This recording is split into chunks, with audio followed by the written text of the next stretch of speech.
बहुत अच्छे तरीके से समझाई।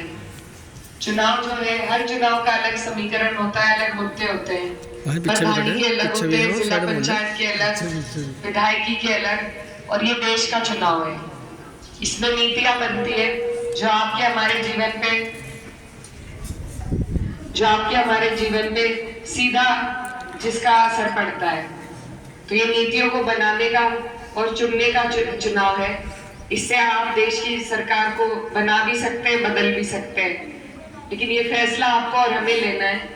और फैसला लेने का जो एक तरीका है, वो पिछले 10 साल का जो कार्यकाल है इनका, उस पर रोशनी डालकर, और जितनी भी चीजें हुई हैं और क्या क्या नहीं हुआ है और किस तरीके से आप और हम परेशान रहे हैं, वो देखकर किया जा सकता है। बात करें अगर किसानों की, तो 1 साल तक धरना दिया गया, उसके बाद जाकर वो 3 काले कानून वापस लिए। उस धरने में 700 लोग हमारे शहीद हुए थे, किसान भाई, जिनकी कोई सुध सरकार ने नहीं ली। आज भी एमएसपी का जो दावा इन्होंने किया था, गारंटी, वो अधूरी है। आज भी 14 दिन का पेमेंट नहीं हो रहा, पुराना जो गन्ने का भुगतान है वो बकाया है, और हमारा पेमेंट लेने के लिए हमें धरने देने पड़ते हैं। शामली जिले में ही 3 महीने तक एक धरना चला, लेकिन उसके बाद भी भुगतान नहीं हो पाया। तो धरने देने के बाद जब अपनी चीज के लिए धरना देना पड़ता है, तो ये बड़ी शर्म की बात है सरकार के लिए। लेकिन जब बिजली के वो लगाने की बात आती है, मीटर, तो ये सबसे पहले पहुंच जाते हैं। इन्हें सिर्फ लेना आता है, इन्हें देना नहीं आता। इन्होंने किसी को कुछ नहीं दिया। हमारे वहां पर युवा भाई खड़े हैं जो पहले फौज की तैयारी करते थे, आज अग्निवीर बना के उन्हें संविदा जैसा ही हो गया अग्निवीर भी। और कोई और भर्ती निकलती है, उससे पहले पेपर लीक हो जाता है। पेपर लीक के माध्यम से ही जो फॉर्म भरे गए थे, उसके माध्यम से ही इन्होंने कई 100 करोड़ रुपए इकट्ठा कर लिए, लेकिन आपके और हमारे कल्याण के लिए इनके पास कोई योजना नहीं है। इन्होंने उद्योगपति जो है, इनके मित्र,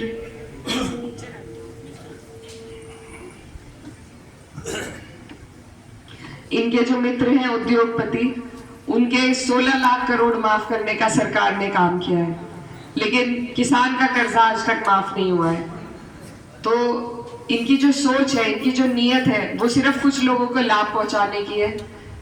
उन्हें एक हाथ से सारी सरकारी संस्थाएं बेचकर दे देते हैं और दूसरे हाथ से इलेक्टोरल बॉन्ड के जरिए उनसे ले लेते हैं। तो ये और भी बहुत सारी अन्य समस्याएं हैं जो पिछले 10 साल में हमने देखी है। डबल इंजन की सरकार थी, लेकिन हमारे क्षेत्र को कोई लाभ डबल इंजन का नहीं मिला। यहाँ पर कोई ऐसी योजना नहीं आई, कोई ऐसी संस्था नहीं आई जो दोनों सरकार के जरिए आ सकती थी, क्योंकि बात विकास की कोई करना ही नहीं चाहता है। हमारे यहाँ से माननीय सांसद जी, जिन्हें आपने पिछली बार 90% वोट देकर चुना था, ये उनका काम था, उनका कर्तव्य था कि वो आपकी हमारे क्षेत्र के विकास और कल्याण के लिए कुछ योजना हमारे क्षेत्र में लेकर आते हैं, लेकिन वो भी अधूरा रह गया। और उनके पास इतनी बड़ी ताकत थी डबल इंजन की। सांसद अपने आप में एक बड़ी ताकत होते हैं, और साथ में जब दो सरकार का आपको साथ मिल जाए तो बहुत कुछ हमारे क्षेत्र में हो सकता था जो नहीं हुआ। तो सभी के ये सारी बातें आपके सामने हैं। ये जो दौर चल रहा है, ये बदलाव का है। अगर कोई जनप्रतिनिधि या कोई सरकार ठीक से हमारे आपके कल्याण के लिए, हमारे विकास के लिए काम नहीं कर रही है, तो उसे बदलने में सबकी बेहतराई है। और अगर बदलाव नहीं किया जाता तो इससे आप और हम विकास की और प्रगति पे नहीं चल सकते।